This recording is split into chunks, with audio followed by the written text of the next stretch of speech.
दिन था 6 मई 2010। US stock market के लिए काफी आम सा दिन था, जहां पर US stock market sideways position में चल रहा था। बट अचानक 1 बजे मार्केट के अंदर वोलेटिलिटी थोड़ी सी बढ़ गई। कुछ स्टॉक के अंदर वोलेटिलिटी बढ़ गई। 2:30 में वोलेटिलिटी काफी ज्यादा बढ़ चुकी थी। डो के अंदर 2.5% की गिरावट हो चुकी थी। और एग्जैक्टली 2 मिनट बाद 2:32 में फ्यूचर्स के अंदर सेलिंग काफी ज्यादा शार्प हो गई, मैसिव हो गई। और उसके बाद मार्केट जो कुछ ही मिनटों के अंदर 1000 पॉइंट नीचे गिर गया। $1 ट्रिलियन मार्केट से वाइप आउट हो चुका था। Right. That's way too much. 40 been bid here now, guys. 40. He's talking about 1,000 Dow points. You know, it's just too much. 13 even bid here now. Once again, I'm at 13 even bid now. 13 outs are trading right now. All right, guys. Sorry about that. There's nothing I can do about that, guys. Once again, on it for you here in a big way. Paper came in. Huge paper sellers coming through here, guys. We got fast market up on the boards here. Once again, we have seen some big paper sellers coming in. It all started out up above around 38 even here now, guys. Talking about 25 handles of solid sell side activity here, guys. But again, कुछ मिनटों के बाद market 600 point recovery कर गया। तो directly V shape recovery वहां पर हो चुकी थी। लोगों को जब तक कुछ पता चलता कि क्या हो रहा है, काफी सारे न्यूज चैनल ने इसे कवर किया, बट लोगों को एक्चुअली कुछ पता ही नहीं चल रहा था। 2010 था, उस वक्त लोगों को ये सारी चीजें काफी नहीं थी। कमोडिटी एंड फ्यूचर्स का कमीशन, जो ट्रेडिंग कमीशन था यूएस का, उन्हें भी कुछ अंदाजा नहीं था कि ये क्या हो रहा था। कुछ मिनटों के लिए हो रहा था, बट अगेन मार्केट ने रिकवरी भी कर ली। तो लॉस जो रिकवर हो चुका था, तो लोगों ने इसे इग्नोर कर दिया। बट उन्हें क्या पता था, कई हजार किलोमीटर दूर एक बंदा वेस्ट लंदन के अंदर अपने बेडरूम में बैठे बैठे जो यूएस स्टॉक मार्केट को अपने लैपटॉप से कंट्रोल कर रहा था। और इस 15 से 20 मिनट के ट्रेडिंग सेशन के अंदर उसने जो $40 मिलियन बना लेते। अगर आप इसे इंडियन रुपीज में कन्वर्ट करो तो ये बनता है कुछ 300 करोड़ रुपए के आसपास। तो आइए दोस्तों, आज इस वीडियो के अंदर इस स्पेशल ट्रेडर की कहानी जानते हैं। We're down over 16%. Dow at the same time has fallen about 18%. The stock market is now down 21%. What the heck is going on down here?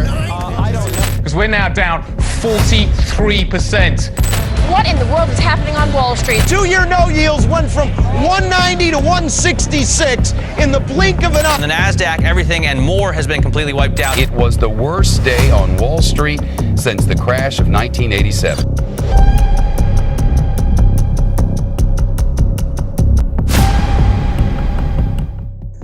तो आज हम इस वीडियो के अंदर बात कर रहे हैं नविंदर सिंह सराव की। आप सही पकड़े, एक इंडियन नाम है, बट ये इंडियन नहीं है, इंडियन ओरिजिन बंदा है जो वेस्ट लंदन के अंदर रहता है। होस्लो के अंदर उनका घर है। ये अपने फैमिली के साथ वहां पर रहते थे, जहां पर एक ग्रेजुएटेड थे, अच्छा शार्प माइंड था और ये जॉब की तलाश में थे।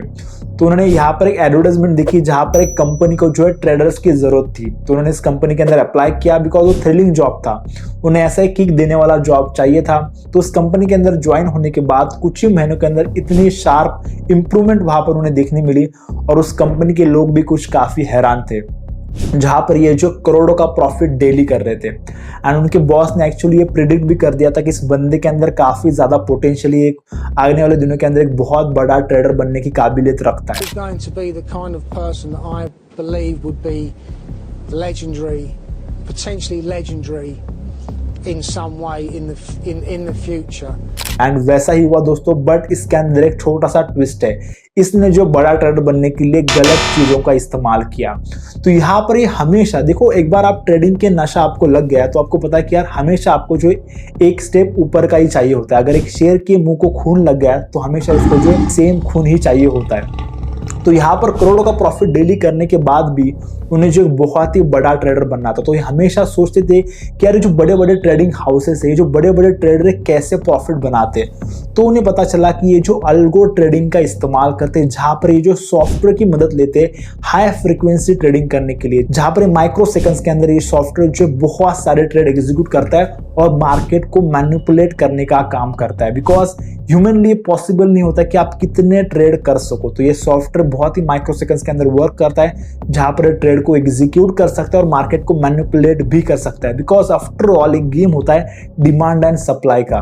तो यहाँ पर सिंपल इकोनॉमिक्स का रूल है। देखिए दोस्तों, यहाँ पर इस फ्लैश क्रैश को एग्जीक्यूट कैसे किया गया, तो काफी सिंपल था। नविंदर सिंह सराव का ये हमेशा से मानना था कि मार्केट के अंदर जो है ना एक बकरियों का झुंड है, जहां पर एक बकरी दौड़ने लगी तो सारी बकरियां वहां पर ही दौड़ने लग जाती है। तो अगर आपको मार्केट से पैसा बनाना है तो एक बकरी को आपको उस दिशा में भेजना पड़ेगा, और इसी के लिए यहाँ पर इस सॉफ्टवेयर का यूज किया जाना था, जहां पर जो मार्केट को थोड़ा बहुत डाउनवर्ड डायरेक्शन में ढकेलना था। उसके बाद एक चेन रिएक्शन स्टार्ट होने वाला था, जिससे जो मार्केट काफी ज्यादा नीचे गिर सकता था। अब देखिए दोस्तों, यूएस मार्केट के अंदर वो जो बहुत ही भयानक पीरियड था, 2008 की मंदी के बाद मार्केट थोड़ा बहुत धीरे धीरे रिकवर कर रहा था। सो यहाँ पर जो लोगों के अंदर एक डर था, और 2010 का जो 6 मई का दिन था, जहां पर जो उन्होंने क्या किया, फ्यूचर्स के अंदर थोड़ी बहुत सेलिंग स्टार्ट कर दिया। अब ये जो इस सॉफ्टवेयर के अंदर जो है काफी सारे ट्रेड्स लगाए जा रहे थे जिन्हें एग्जीक्यूट नहीं होने दे रहे थे। तो सिंपली यहाँ पर ये सॉफ्टवेयर करता ये था कि जहां पर अपने काफी सारे सेल ऑर्डर लगाता था, बट अगर ये सेल ऑर्डर एग्जीक्यूट हो जाते तो मार्केट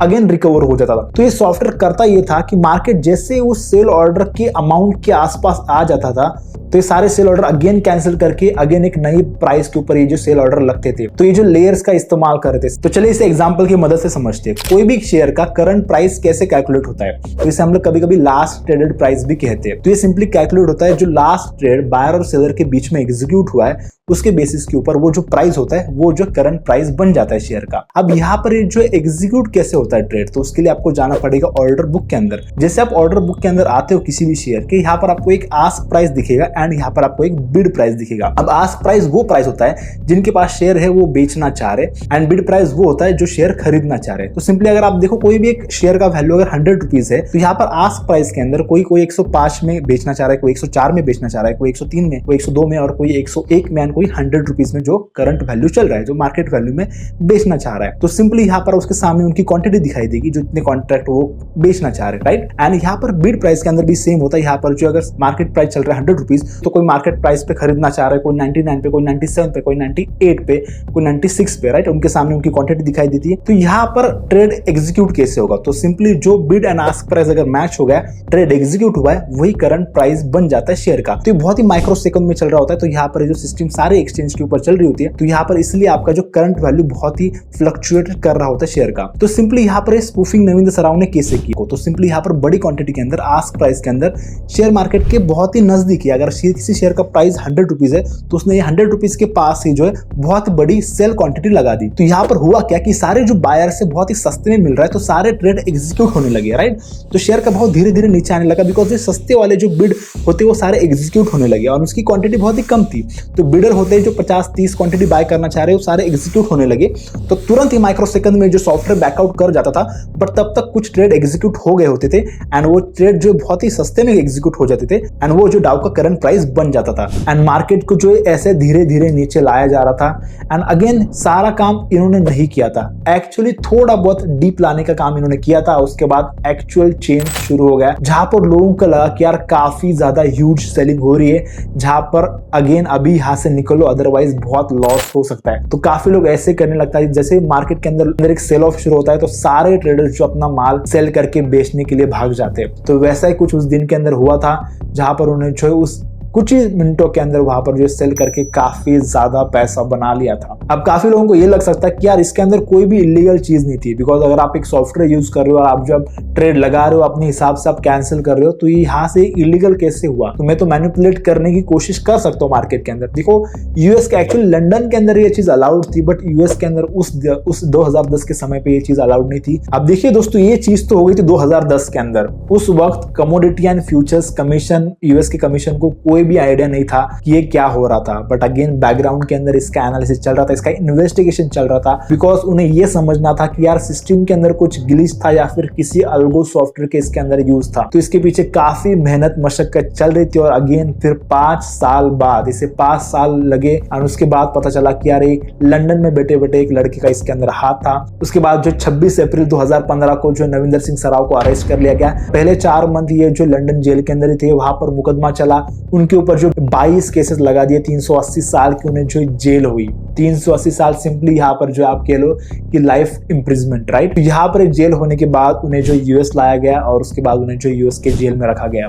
यहाँ पर जो नविंदर सिंह सराव को एक ऑप्शन दिया गया था जहां पर ये जो कुछ पेनल्टी देके अपनी कुछ सजा जो कम करवा सकते थे, बट यहाँ पर अगेन कुछ प्रॉब्लम था। अब आपको लग रहा हो कि यार 300 करोड़ बंदे ने कमाया तो कुछ पेनल्टी डेफिनेटली दे ही सकता था, बट अगेन यहाँ पर भी एक नविंदर सिंह सराव के साथ प्रॉब्लम हुआ। जो नविंदर सिंह सराव के जो वकील थे काउंटर में गए कि नविंदर सिंह सराव ने सारे जो पैसे उन्होंने कमाए थे किसी लालच के चलते किसी के इन्वेस्टमेंट फॉर्म के अंदर डाले थे, उसका पैसा वहां से जो डूब गया। और उनके वकील ने ये भी कहा कि उन्हें एक डिसऑर्डर है स्पेशल किस्म का, उसका नाम है ASD, ऑटिज्म स्पेक्ट्रम डिसऑर्डर। इसके चलते यहाँ पर जो इंसान के अंदर बहुत ही अलग अलग सिम्टम्स दिखाई देते हैं, जहां पर सोशल चीजों के अंदर थोड़ा सा वीक हो जाता है इंसान। और उसी के चलते यहाँ पर जो स्टॉक मार्केट की गेम को जो वीडियो गेम की तरह समझ रहे थे, काफी हाईली कॉम्पिटिटिव हो रहे थे, मार्केट को बीट करने की कोशिश कर रहे थे, एंड इसके चलते उन्होंने जो इस क्राइम को अंजाम दिया। बट उनकी जो सजा कम नहीं है, बट अगले 5 सालों के अंदर नविंदर सिंह सराव ने कुछ ऐसा किया अपने लाइफ के अंदर जिनके ऊपर एक फिल्म बन सकती है, हैप्पी एंडिंग। तो यहाँ पर जो यूएस का जस्टिस डिपार्टमेंट था